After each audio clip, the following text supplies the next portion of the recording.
Not all messages come like thunder. Some come silently, like the fall of a feather.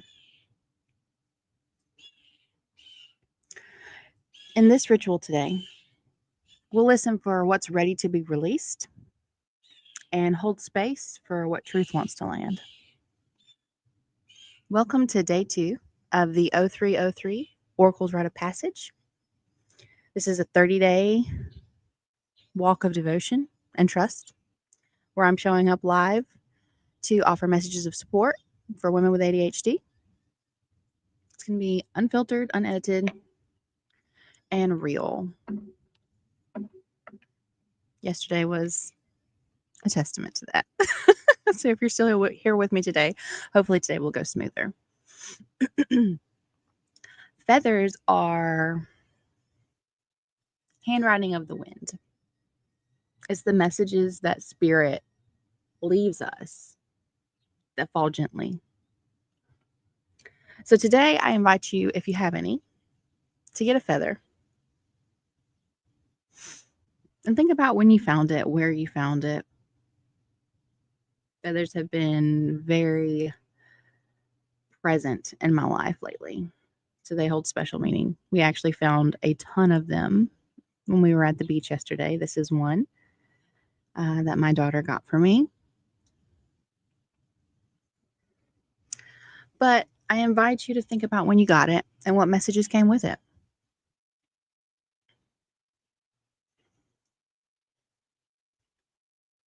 We're going to go ahead and take a little time to hold this over our hearts.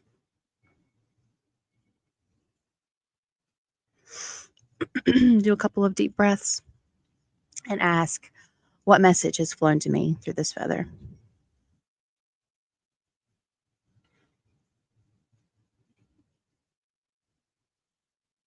We're going to open up to receive. Today we'll be channeling the Maiden to unmask ourselves and receive the message that she has flown in. So we're going to hold on to this until the end of the reading. And then at the end, we'll do a releasing ceremony.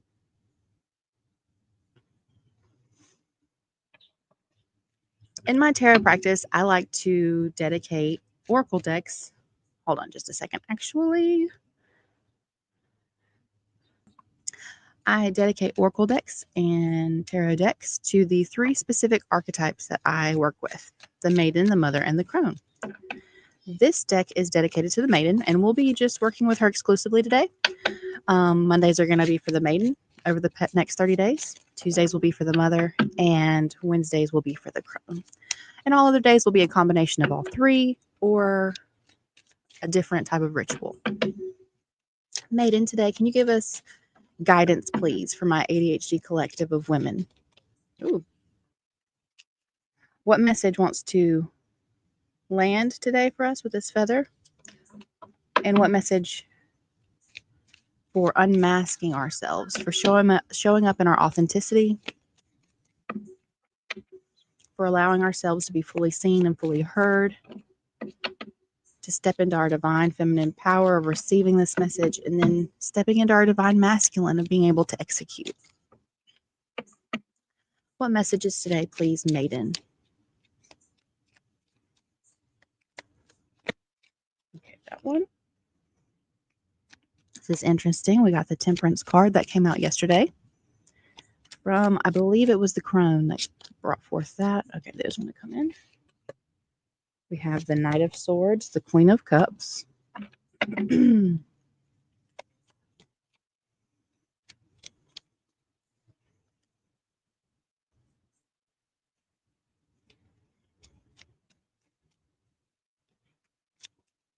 Temperance is all about balance. For me, it represents in my personal journey emotional healing. There's, the volcano in the background. But this angel has the foot. This angel has the foot. I don't know why my phone doesn't like to zoom in, guys. I got a new phone specifically so I could do better readings for you guys, and I'm not going to say it. You know what I'm thinking. Might be switching back to my old one. I guess I could use my webcam. It works pretty good. So it has the toe in the water there, and it's pouring the water back and forth between the two cups. So all about balance. And like I said, the divine masculine and divine feminine, we're here to receive today, receive this message. But then we're going to take inspired action. We're going to go forth. We're going to take these messages. We're going to sit with them. We're going to honor them. And then we're going to release whatever is holding us back from walking in our authentic self. And the next card we got from the Maiden was the Knight of Swords. This knight is on a mission. He carries clarity in his hand, the sword of truth that cuts through all the illusions and lies. He's fast. You can just see it in the movement of the horse and the way he's riding the horse. And again, swords are all air energy, so mental energy. So we had Temperance and then the Knight of Swords. And then the next card is the Queen of Cups. This is emotional maturity, being able to hold empathetic space for others because you have a solid bedrock of your own emotional foundation. And then the mystery card that popped out before we asked was the King of Cups. Okay, look at that. The King of Cups.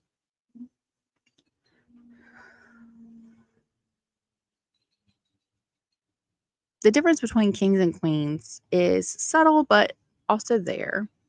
So kings are all about delegating that power out, right? They don't have to do anything because they're the king, but they have the authority and that experience to be able to understand who the task should be delegated to. Whereas queens just kind of sit back and receive, right? They also have authority, but it's more of a divine feminine type where they are attracting the lives that they want, the truth that they want, the emotions that they want. Any other messages today, Maiden, that want to come through for unmasking the self? What messages are flying in on these feathers for us today? You got the Ten of Wands, the World. Okay, hold on just a second. Oh, you can't see that. Okay. And the Chariot. So right away, I can see we have the Chariot and the Knight of Swords. So that is very swift energy. And then we have the Devil at the bottom of the deck.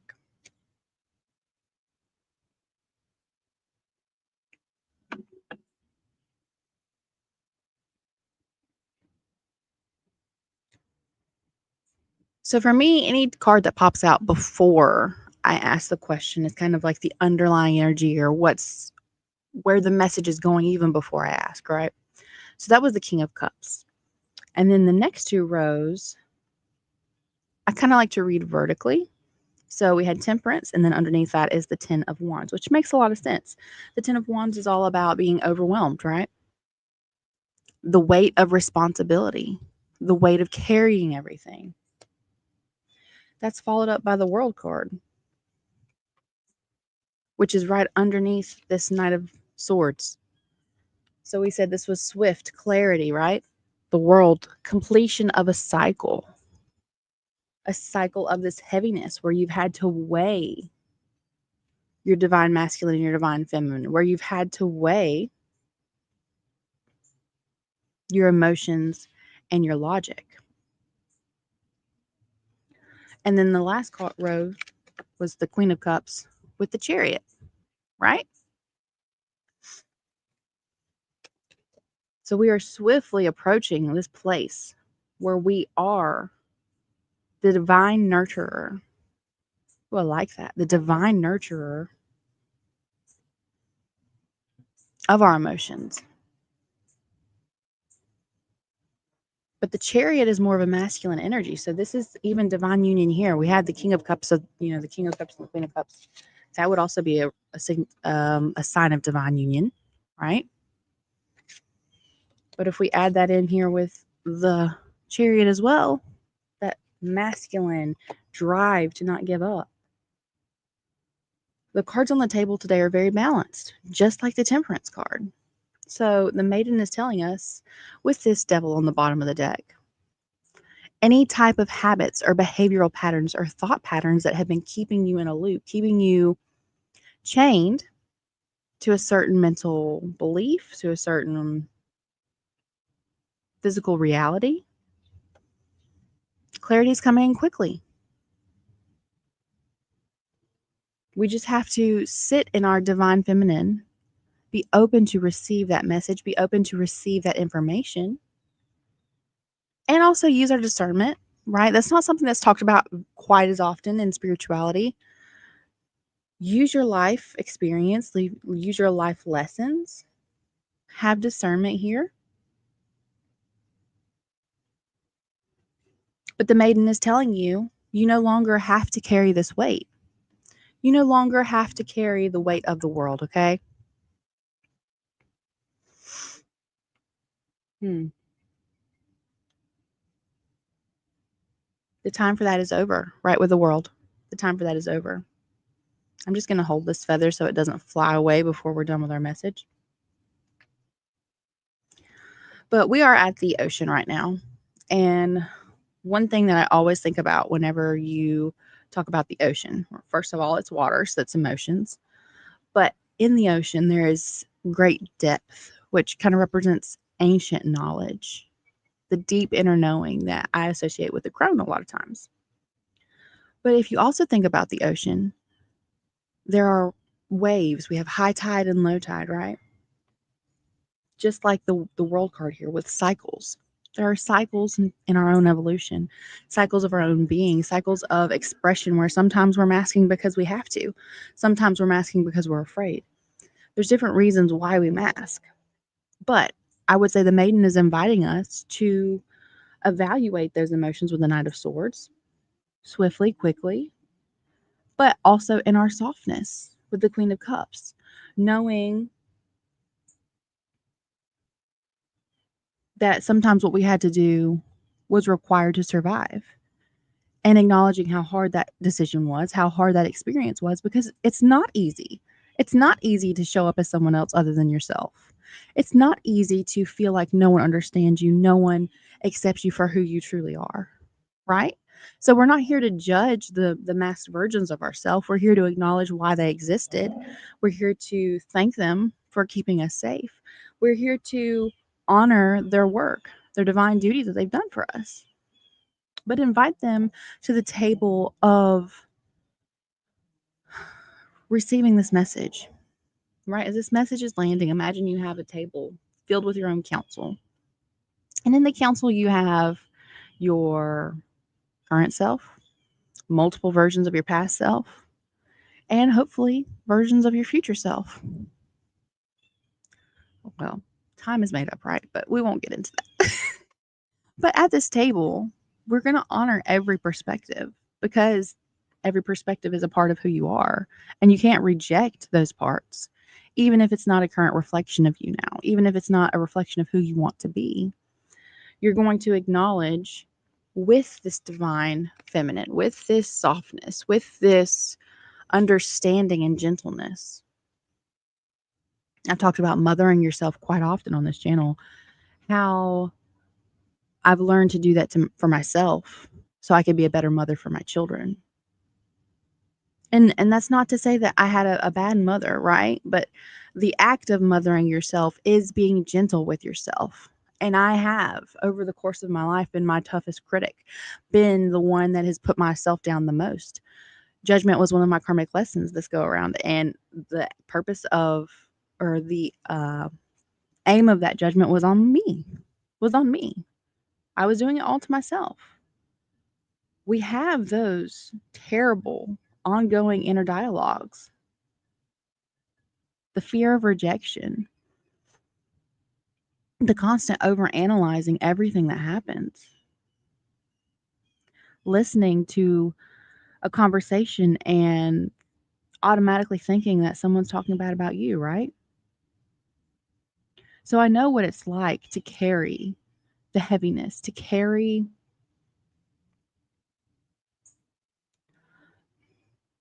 the loneliness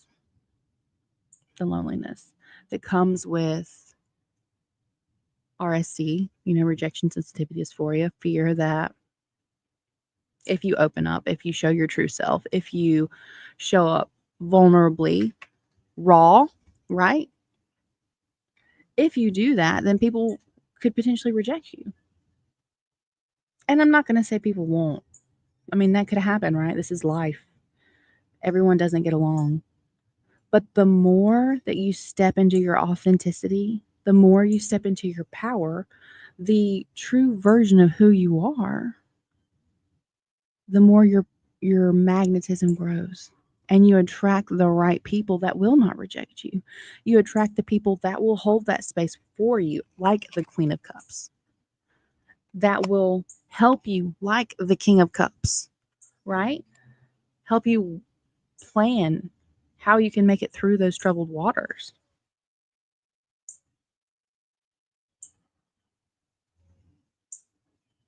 There is a light and a dark side to everything, a yin and a yang, divine feminine, divine masculine. And if we think about the maiden, what are the light attributes of the maiden?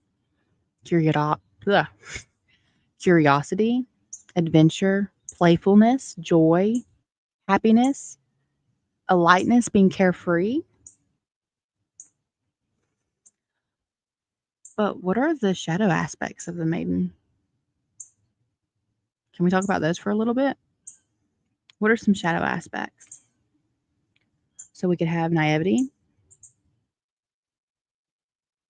We could have impulsivity, possibly.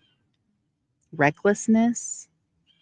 We could have maybe obstinance. So are you using any of those attributes right now in your life? I know I've been pretty reckless, especially when my ADHD was not regulated. When I didn't realize that I had ADHD, my recklessness came out in spending. I didn't know how to regulate the stress, right? So if you go shopping, that's an automatic dopamine hit.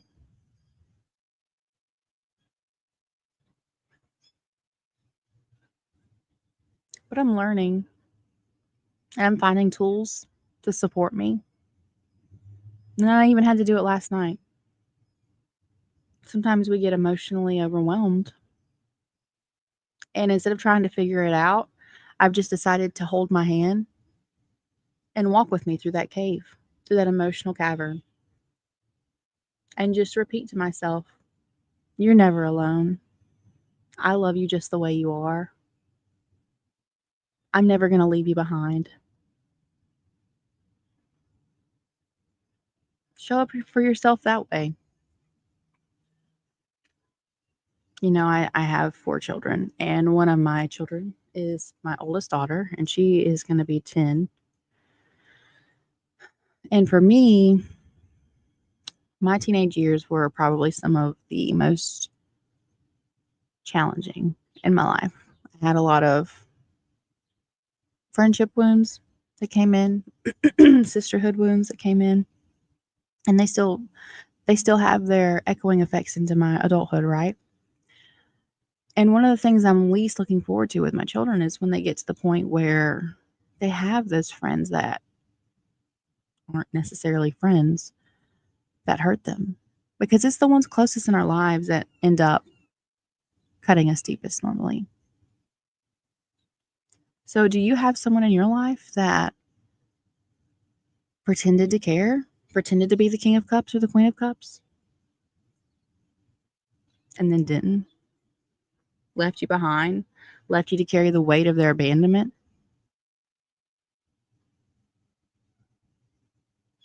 Whatever your story is, whatever your feather has brought to you today, and you don't need an actual feather either. I should have said this in the beginning. You can just visualize your feather, okay? Whatever it is that your feather brought to you, whatever message, whatever version of this masking that you have, the maiden's ready for you to let it go. Can you imagine it? And you can just imagine yourself as a kid, right? Imagine yourself on the beach with your feather, listening to the waves.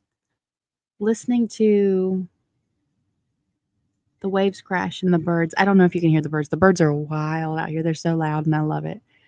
Listening to the birds, listening to the gulls, watching the pelicans, hearing the waves crash over and over, and watching them go out and in, out and in.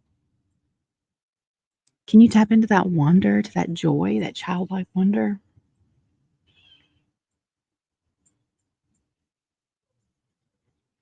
We're being invited to balance here.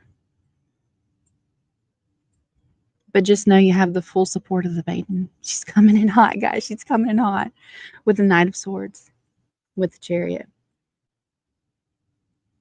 And this Ten of Wands, make sure I cover her up so we don't get in trouble. This Ten of Wands in the world. This is over. Okay? This heaviness, this abandonment, this feeling alone, it's over. The cycle is done. The cycle is done. The new version of you, your new life, it's coming in. It's coming in. It's coming in. Okay? Even here, there's so much balance in this card. It shows duality, but it also shows balance.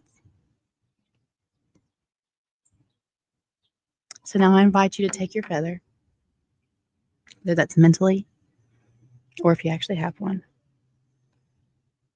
Hold it in your hands. We are going to release the message. The message that we were soft enough to receive, that we trusted enough to land. We're going to release the message, okay? The message will always live in our hearts, but whatever it is that we need to release, whatever burden, this ten of Wands burden, whatever that is, whether it's masking or if it's a fear of rejection, whatever it is, that's what we're releasing here, okay? So I'm going to invite you to take 3 deep breaths, and on the last breath, we're going to release together. I'm so excited to do this with you. Okay, here we go.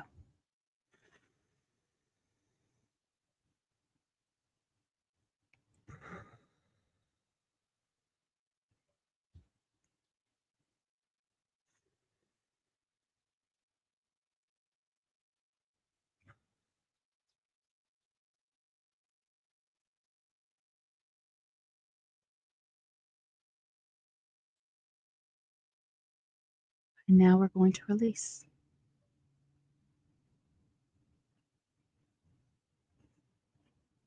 Mm. Do you feel lighter? I know I do. I feel a lot lighter. Thank you so much for joining me today, guys. This is day 2. We have 28 more to go. I'm so excited to see where the Maiden, Mother, and Crone carry us. And just remember, always come as you are and stay as you become. Bye, my friends.